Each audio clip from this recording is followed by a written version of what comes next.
জাহান্নামের হ্যান্ডকাপেদের হাতে পায়ে শিকল লাগানো হবে, ওই জাহান্নামের আগুন দিয়ে শরীরটাকে ঝাঁঝরা করে দেওয়া হবে।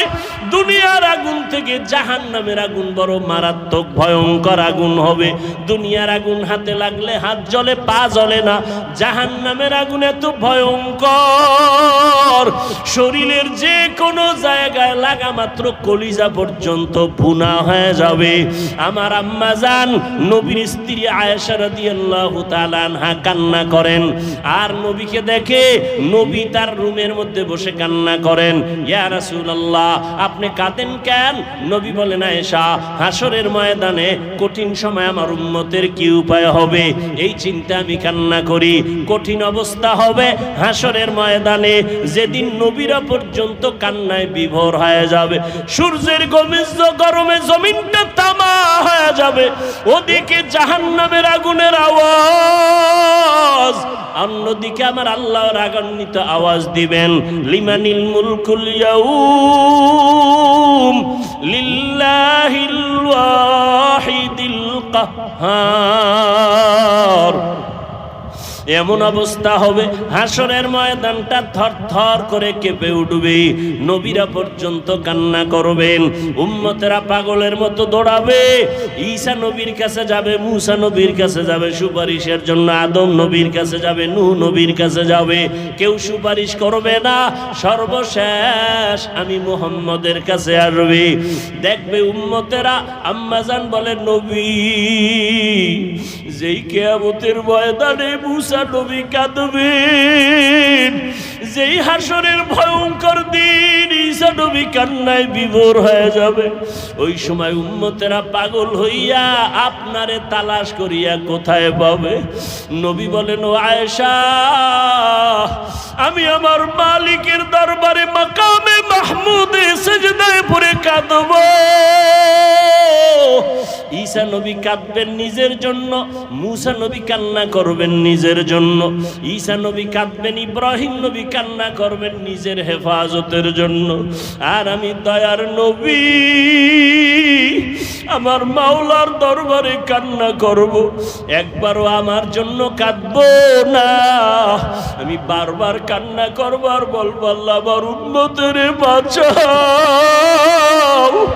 আমার একটা উম্মত যেন জাহান্নামে না যায়। আমার উম্মত জাহান্নামে গেলে আমি মুহাম্মদ সহ্য করতে পারবো না। আমার আল্লাহ আমার কান্না দেখিয়া বলবেন, নবী আপনি মাথা উঁচু করেন, আপনি কাঁদবেন না, আপনি বেছে বেছে আপনার উম্মতগুলো ধরিয়া জান্নাতের দিকে নিয়ে যান। আম্মা জান আয়েশা বলেন, তখন আপনি কি করবেন? নবী বলেন, ও আয়েশা, আমার মনটা খুশিতে ভরিয়া যাবে, আমি আমার উম্মতগুলোরে ধরিয়া ধরিয়া জান্নাতের রাস্তায় নিয়ে হাজির হয়ে যাব। আম্মা জান বলেন, ইয়া রাসূলুল্লাহ, হাসরের ময়দানে কোটি কোটি মানুষের ভিতরে উম্মত চিনবেন কি করে? নবী বলেন, ও আয়েশা, আমার উম্মতের মধ্যে যারা 5 ওয়াক্ত নামাজে ওযু বানাইয়া নামাজ আদায় করবে, কিয়ামতের ময়দানে ওযুর জায়গাগুলো নূরের আলোতে ঝলমল করতে থাকবে। আমি নবী দেখিয়া ধরিয়া ধরিয়া বলবো, সাল্লু কামা রাআইতুমুনি উসাল্লি, নামাজ আদায় করো আমি মুহাম্মদকে যেমন নামাজ আদায় করতে দেখো। কিতাবে দেখো কয় নাই, কারণ কিতাব দেখলে পেছ লাগবে, কারণ কিতাবে আছে, হাদিসে আছে, হাত বাঁধো বুকের উপরে, এরকম হাদিস আছে, নাভির নিচে হাত বাঁধো নামাজে, এটাও হাদিসে আছে, দোনো হাত সাইরা দিয়া খাড়ায় থাকো, এটাও হাদিসে আছে। এখন আপনি 4 রাকাত নামাজে 3 রকম করবেন, প্রথমে বুকে, এরপরে নাভির নিচে, এরপরে মাথায়, এরপর সাইরা দিবেন, 4 রাকাত শেষ। আপনি কইবেন কি, ও কয় হাদিসে আছে, নামাজ হবে? নামাজ কি মস্কারি নাকি? কথা কেমনে বলুম? কয় শুনো, হাদিস শুনে অন্তরে মোহাব্বত জমাও, কিন্তু মানার ক্ষেত্রে আমি নবীকে দেখো। আমি নবীকে দেখো। আমরা কারে দেখব? আল্লাহর নবী বলেন, আমি দুনিয়াতে যেদিন থাকবো না, আমার একদল বন্ধু থাকবে কিয়ামত পর্যন্ত। এরা ওয়ারাসাতুল আম্বিয়া, উলামায়ে আহলে হক। এদেরকে দেখবা এরা কেমনে টুপি পরে, এমনি টুপি পরো। এরা কেমনে পাগড়ি পরে, এমনি তোমরা পাগড়ি পরো। এটাই আমার নবীর পাগড়ি, এটা আমার নবীর টুপি পরা। কেমনে নখ কাটে, দেখে দেখে তোমরা নখ কাটো। কেমনে জুতা পরে, এমনি তোমরা পড়ো। কেমনে পানি পান করে, এমনি তোমরা পানি পান করো। এটা আমি নবীর সুন্নত। তোমার প্রশ্ন হবে, আলেমতে মানলে তো নবীরে মানা হবে কেমনে? আলেম তো বাবারটা দেখা মানে না, ও আর একজন আলেমকে দেখছে, ওর ওস্তাদকে দেখছে। আবার দেখতে দেখতে দেখতে দেখতে গিয়ে তাবেইন, তারপরে তারা দেখছে তাবে তাবিন, তাবে তাবিনদের থেকে তাবিন, এরপরে সাহাবায়ে কেরাম, সাহাবায়ে কেরাম দেখছে আমি মুহাম্মদ রে। আর আমি মুহাম্মদ বানাইয়া কিছু দেখাই না, আমার আল্লাহ জিব্রাইল পাঠায় সব আমাকে দেখাইছেন। অতএব আলেম ওলামার টুপি মদিনাওয়ালার টুপি, ওলামায়ে হক্কানি যারা এদের দাড়ি মদিনার দাড়ি, ওলামায়ে আহলে হকের পোশাক মদিনার পোশাক। কথা বুঝেননি? এরপরও বলবেন নি আমার আলেম ওলামা লাগে না। তো জানাজার আগে ছেলেদের বইলে যায়েন, আলেম দিয়া জানাজা দিবি না, কুত্তার মতো টাইনা কবরে ধাক্কা দিয়ে ফালায় দিবি। কারণ আমি আলেম পছন্দ করি না, আলেম দিয়া জানাজা দিবি না, কুত্তার মতো ফেলে দিবি।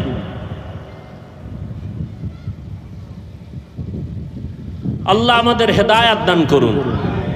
নবী বলেন, দুই জিনিস রেখে গেলাম, ধরে রাখো, কোরআন আর সুন্নাত। ও যুবক, আমাকে একটু জবাব দাও, তোমার অন্তর কেন এত ছোট? তুমি একদিকে মানুষ, এদিক দিয়া কেন তোমার অন্তর বড় করো না? কারণ জিনের দাম নাই, নূরের সৃষ্টি ফেরেশতার দাম নাই। তুমি মাটির মানুষ, তুমি জাতির মধ্যে শ্রেষ্ঠ জাতি। গোটা দুনিয়ার মধ্যে তোমার সম্মান, বাঘ তোমাকে সম্মান করে, সূর্য তোমাকে সম্মান করে। কেন তুমি আল্লাহর মাখলুক আশরাফুল? তা তুমি অন্তর ছোট করো কেন? দ্বিতীয়, তোমার অন্তর বড় করো, তুমি আখিরি নবীর একজন উম্মত। তুমি মুসলমান, তুমি আখিরি নবীর উম্মত। নবীর থেকে দামি কেউ নাই, নবীর উম্মত থেকে দামি কোনো উম্মত নাই।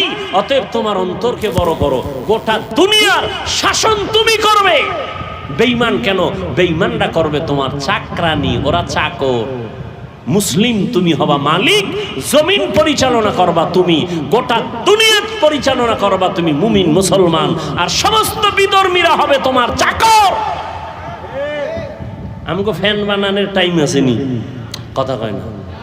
ফ্যান বানাইতে গেলে আমার নামাজের টাইমের ডিস্টার্ব হবে, জিকিরের ডিস্টার্ব হবে, বয়ানের ডিস্টার্ব হবে, তেলাওয়াতের ডিস্টার্ব হবে। এডি বানাইবে বিধর্মীরা। ওরা বানাইয়া আমগো কাজ কইরা যে হুজুর এবার আরামে আপনি ফ্যানের বাতাস খান, আমগো কাজের বেলায় কিছু হাদিয়া দেন। নাও তোমার কর্মচারীর বেতন দিয়ে দিলাম, ফ্যান বানাও, মাইক বানাও, বয়ান করবো আমি, মাইক বানাইবা তুমি। কেন? তোমরা আমাদের চাকর। আর আমরা এখন হয়ে গেছি বিধর্মীর চাকর।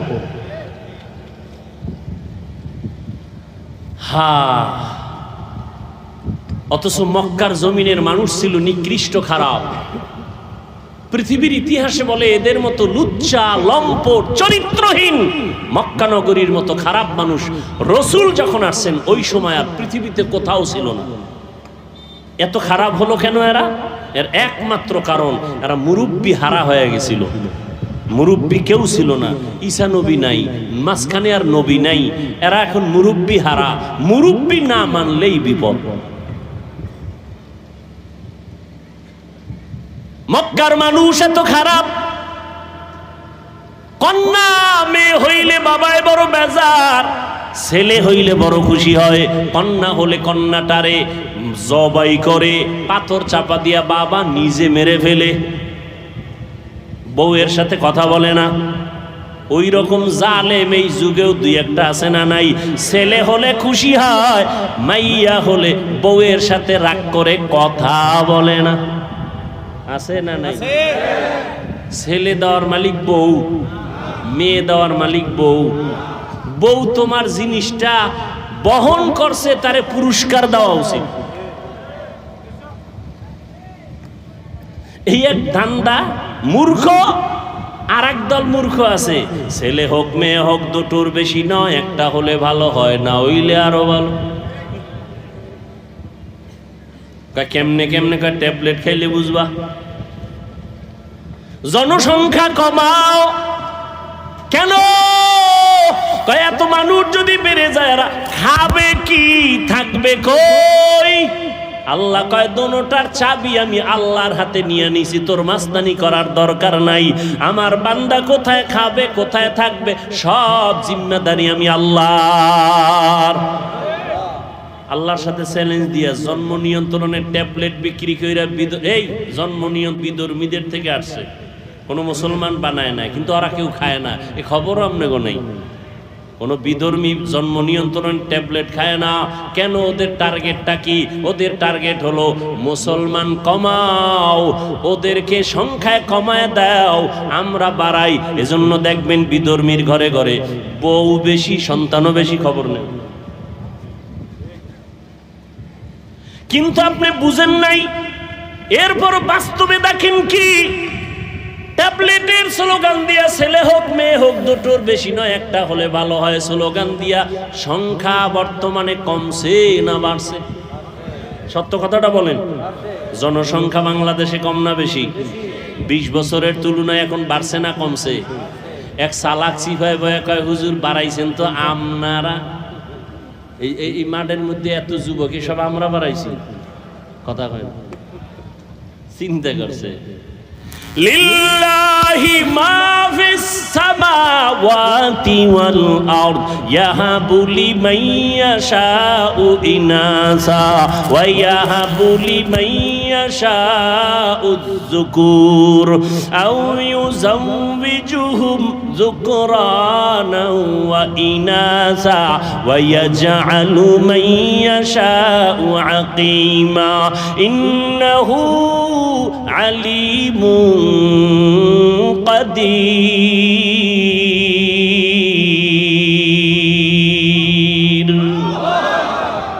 কাদের কুদরত দারি বার কামাল আন্তা রব্বি আন্তা হাসবি জুল জালাল তুহি কাদের জলিলুল্লাহ জাহাদার বহর হালে তুহি মেরা নেগাহদার। ও যুবক বাবারা, ও শিক্ষিত আল্লাহর বান্দারা, আমি একটু আগেই বলেছি আপনাদের আমি হুজুর বানাইতে একবারও বলবো না। হুজুর হওয়ার জন্য আপনাদের বয়ান করতে আসি নাই। আমাদের মতো পাগড়িওয়ালা হবেন একবার আমি কিন্তু বলবো না। আমি একবারও বলবো না আপনারা যে রানের লাইনে থাকলেও হবে না সব জাহান্নামী, তাও বলি নাই, বলবো না। আপনারা যে যে লাইনে আছেন আমি আপনাদের একটু আস্থার জায়গায় নিয়ে যাব। একটু সময় দেন, আমার কথাগুলো ভালো করে শুনেন, ভালো করে বুঝার চেষ্টা করেন। ও নবীর আশিক, দুনিয়ার মাথাওয়ালা বুদ্ধিজীবীরা কয় জন্ম নিয়ন্ত্রণ করো, মানুষ বাড়লে থাকবে কই, খাবে কি? আল্লাহ কয় নজর করে দেখ, এত মানুষ আমি বাড়াইছি, আজকে সারা দুনিয়াতে বাংলাদেশের মানুষ ঘুরে ফিরে চাকরি করে, ব্যবসা করে। নজর করে দেখ, এরকম বাংলাদেশ 100 বাংলাদেশ প্যাকেট করে ভারতে রাখার মতো জায়গা আছে না নাই? ভারত যাওয়া লাগবে না, আমেরিকা যাওয়া লাগবে না। আল্লাহ কয় পদ্মা নদীরে একটু চর ফালাইয়া বাসস্থানের ব্যবস্থা কর, যমুনা নদী একটু চর ফালাইয়া দাও। এক একটা চর যদি পড়ে যায় হাজারো বসতির ব্যবস্থা হয়ে যাবে। এবার ঝামেলা হবে খাবে কি? আল্লাহ কয় নজর করে দেখ, 50 বছর আগে 1% জমিনের মধ্যে যেই পরিমাণ ধান হইতো, মুরব্বীরা জবাব দেন এখন কম না বেশি? বাড়াইছে আওয়ামী লীগ সরকার। কে বাড়াইছে? ওয়াতারযুকু মান তাশাউ বিগাইরি হিসাব। রিজিক কে বাড়ায়? জোরে বলো। গরতাওয়াক্কুল মিকুনি হার সুবহ শাম মিরাসানাত রিজকে তু আজলা মাকাম। না খায় কেউ মরছে? ওই আল্লাহর বান্দারা, আগে 10টা পেয়ারা খাইছে আমার মনে আছে, 10টা খাইলো টের পাই নাই কি খাইছি। আর এখন আল্লাহ এমন পেয়ারা দিছে একটা একা খাওয়া যায় না। ঠিক নেই? রিজিক কে দিছে? ইলিশ মাছ আগের তুলনায় কমতেছে না বাড়তেছে? হাজার কোটি ধরনের মাছ সমুদ্রের ভেতরে, কত খাবি, খাইতে থাক। আল্লাহ রিজিকের মালিক আল্লাহ পাক। জঙ্গলের মধ্যে হাজার হাজার প্রাণীরা আছে, না খাইয়া মরে কেউ। কোহে কাপ একটা পাহাড়, ওখানে একটা প্রাণী বসবাস করত, নাম হলো সিমর্গ। ওইটার খাদ্য দৈনিক 40টা মোটা তাজা হাতিকে খাওয়ায়। বড় বড় সমুদ্রে নীলতিমি আছে, নীলতিমি, এক একটা নীলতিমির প্রতিদিনের খাদ্য তালিকা হলো 1000 কেজি চিংড়ি মাছ। কে খাওয়ায়? কোন মাছ না খায় আছে? গর্তের পিপিলিকা না খায় মরছে? আমরা মানুষ দামি না পিপিরা দামি? পিপিলিকায় যদি রিজিক পায় টাইম মতো, আল্লাহ আমাকে দিবে না? তা তোমরা এত পাগল কেন? কয় যে আকাম করে ফেলাইছি তো এই জন্য। খানাটা আল্লাহ দিত ঠিকই, কুত্তায় যদি পায়, ছাগলে যদি পায়, জঙ্গলের প্রাণীরা যদি টাইম মতো খানা পায়, আমরা মানুষ কেন পাবো না? আমরা তো শ্রেষ্ঠ, আমরা তো দামি পাবো, পাই না কেন? আল্লাহর সাথে বেঈমানির চূড়ান্ত সীমায় চলে গেছি, এই জন্য আমরা কষ্ট পাই খানায়। কুত্তা কষ্ট পায় না খানায়, জঙ্গলের প্রাণীরা কষ্ট পায় না, কোটি ধরনের মাছ সমুদ্রে না খাইয়া কেউ মরে না। মানুষ কেন না খাইয়া কষ্ট পায়? মানুষ আল্লাহর গোলামি বাদ দিয়া মানুষের পাঁচাটা গোলাম হয়ে গেছে। আল্লাহ পিপিলিকাকে দিতে পারলে আমাকে পারেন না? আল্লাহ তো দিতেছেন, কম দিছেন নি? বাংলাদেশ কয় গরিব, কই গরিব? বাংলাদেশ গরিব কই? কোটি কোটি, হাজার হাজার হাজার হাজার হাজার কোটি, মিলিয়ন, ট্রিলিয়ন, বিলিয়ন টাকা টাকা টাকা বিদেশ পাচার হয়ে গেছে। বাজারে বড় মাছ আইলে একটাও থাকে না, সব বিড়ালে লয়ে যায়। কেনে কারা? মানুষ না? গরুর গোস্ত একটাও নাই, সব কেউ ভাগেও পাওয়া যায় না।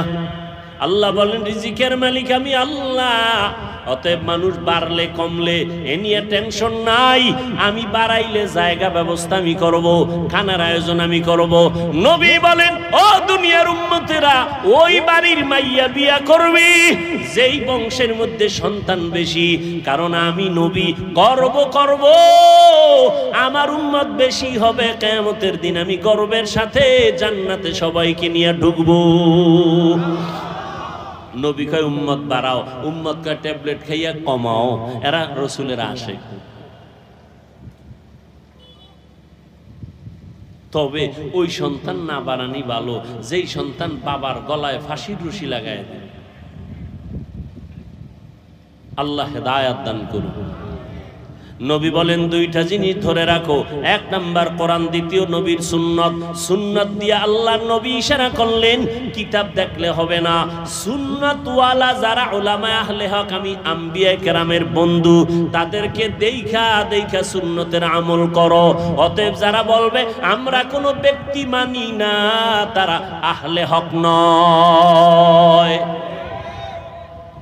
ব্যক্তি মানা লাগবে না? লাগবে না? ব্যক্তি মানা ছাড়া কোরআন হাদিস বুঝার কোনো উপায় নেই। আল্লাহ বুঝার তৌফিক দান করেন। কষ্ট হইতেছে? এবার আসেন আয়াতের মধ্যে ঢুকি। লাকাদ কানা লাকুম ফি রাসূলিল্লাহি উসওয়াতুন হাসানাহ।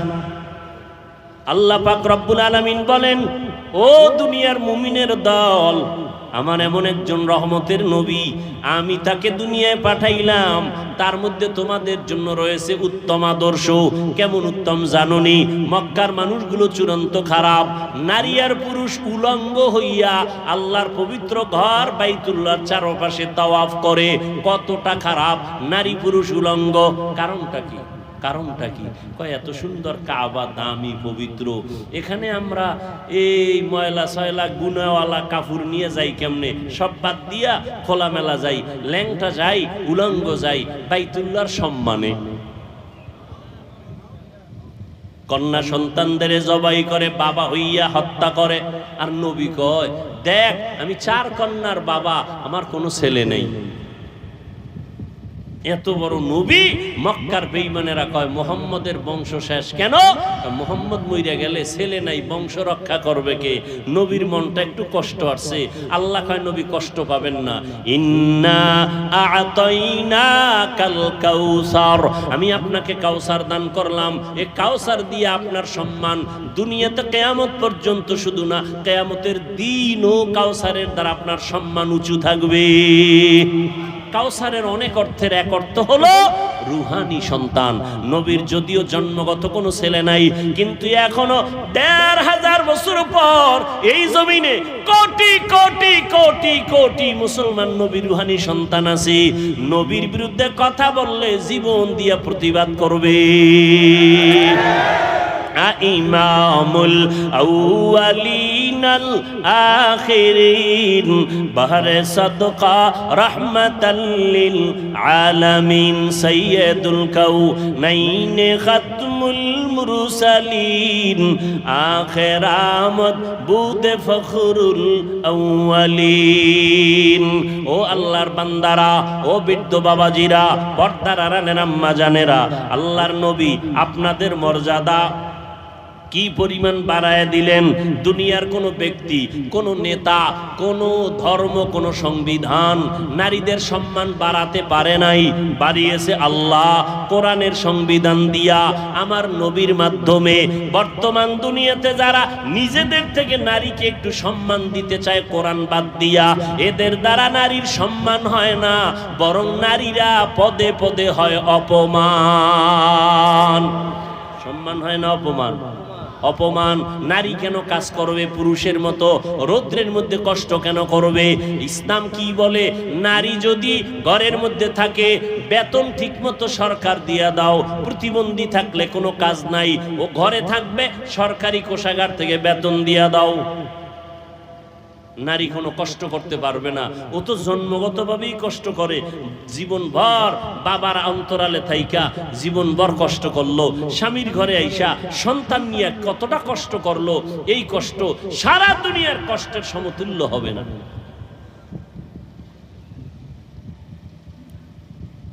সংসার ঠিক রাখা, বাচ্চা কান্না করে এটা ঠিক রাখা, রাতে আরামে ঘুমাইতে পারে না, খানা খাইতে পারে না, সবগুলো মেনটেন করে এই নারী। আল্লাহ এত সম্মান নবীর মাধ্যমে দিয়েছেন। বিধবা নারীর সম্মান ইসলাম দিয়েছে, কন্যার সম্মান ইসলাম দিয়েছে। পৃথিবীর কেউ দেয় না, আল্লাহর কসম। যারা বলে ইসলাম দেয় না নারীর অধিকার, এরা ইসলামের দুশ্মন, মানবতার দুশ্মন, নারীদের চূড়ান্ত দুশ্মন। নারীর অধিকার নিয়ে স্লোগান দেয় রাস্তায়, ইসলাম নারীর অধিকার দেয় নাই। আফসোস। অথচ নারীর মর্যাদা ইসলাম কতটা দিয়েছে এর কোনো সীমানা নাই। আল্লাহ পাক রব্বুল আলামিন মক্কার এই চূড়ান্ত খারাপ চরিত্রের মানুষের মাঝে রহমতের নবীকে পাঠাইলেন। উত্তম আদর্শ নিয়া নবীজি আসছেন, মক্কার মধ্যে পরিবর্তন শুরু হয়ে গেছে। রহমতের নবী, কাউকে গালি দেন না, কেমন আদর্শ! এরে নবীরা আশিক, রহমতের নবীর 63 বছর হায়াত, বিন্দু থেকে বিন্দু জীবনে একবারের জন্য কাউকে গালি দেন নাই।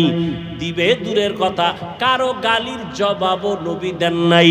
আরো আশ্চর্য কথা শুনে যাও ও নবীর আশিকেরা, আমার নবী 63 বছর হায়াতে কোনোদিন চোখ গরম করে কারো দিকে তাকান নাই। চোখ গরম করে তাকান নাই। কেমন মায়ার নবী! সামনে দাঁড়াইয়া ইহুদি নবীরে গালি দেয় হুদা খামাখা। আবু বকর দাঁড়ানো, মেজাজ গরম হয়ে যাইতেছি। নবী বলে জবাব দিও না। ইহুদি এক চাটিয়া নবীরে গালি দেয়, নবী চুপচাপ বসে আছেন। এবার নবী কিছুক্ষণ পরে দেখে আবু বকর সইতে পারে না, দাঁড়াইয়া জবাব দেওয়া শুরু করলো। নবীর মনটা বেজার হয়ে গেল। ইহুদি চলে গেল। ইয়া রাসূলুল্লাহ, আপনি মনটা বেজার করলেন, আমি দাঁড়ানোর কারণে। কারণটা কি? বলে আবু বকর, যখন ইহুদি আমাকে এক চাটিয়া গালি দেয়, আমি বসেছিলাম, আল্লাহ এক ফেরেশতা পাঠায় দিছে আমার পক্ষ থেকে জবাব দেওয়ার জন্য, রহমতের ফেরেশতা।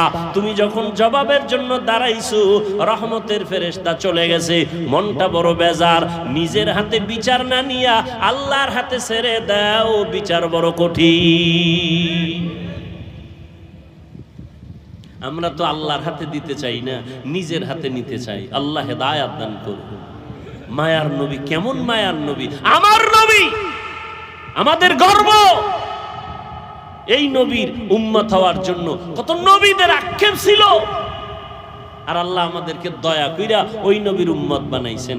আমাদের দাম কত? নবী বলেন, আমি মুহাম্মদ জান্নাতে ঢুকবো আর আমার উম্মত আগে ঢুকবে, অন্য কোনো উম্মত ঢোকার পারমিশন নাই জান্নাতে। কিন্তু আমরা সেই উম্মত হতে পারলাম? আমি একটু আগেই কিন্তু বলেছিলাম, আমি হুজুর হতে বলি নাই, আপনার মতো জেনারেল লাইনের ছাত্র, স্কুলে পড়ে, কলেজে পড়ে। যুবক, তোমার চেহারার দিকে তাকাইলে কলিজা ঠান্ডা হবে। তুমি দেশ পরিচালনা করবা, তোমার আদর্শ দিয়ে সমাজকে উজ্জ্বল করবা। তোমার চেহারার দিকে তাকাইলে নূর নাই কেন? তোমার জবানের ব্যবহারে মোহাব্বত নাই কেন? সারা রাত মোবাইল চালায়া চরিত্রকে ধ্বংস করেছে। মা বাবার সাথেও ব্যবহার ভালো করো না, ভাইয়ের সাথে ভালো না, বোনের সাথে ভালো না, সারা দিন রাত্র মোবাইল মোবাইল মোবাইল। চেহারাটাও নষ্ট, চরিত্রটাও নষ্ট। অথচ তোমার মতো যুবক আজকে দেখো, সমন্বয়কদের যুবকদের কত সুনাম সারা দেশের মধ্যে, সারা দুনিয়ার ভেতরে। চরিত্র যদি খারাপ হইতো কেউ তাদের নাম নিত না। তুমি ডাক্তার হও, আল্লাহ কবুল করুন, আমি কলিজা দিয়ে দোয়া করি। ডাক্তার হও, ইঞ্জিনিয়ার হও, বৈজ্ঞানিক হও, দার্শনিক হও, বেয়াদব হইও না। তোমার ব্যবহারে যেন কোনোদিন আলেম কষ্ট না পায়, তোমার ব্যবহারে যেন মা বাবা কখনো কষ্ট না পায়, তোমার ব্যবহারে যেন কখনো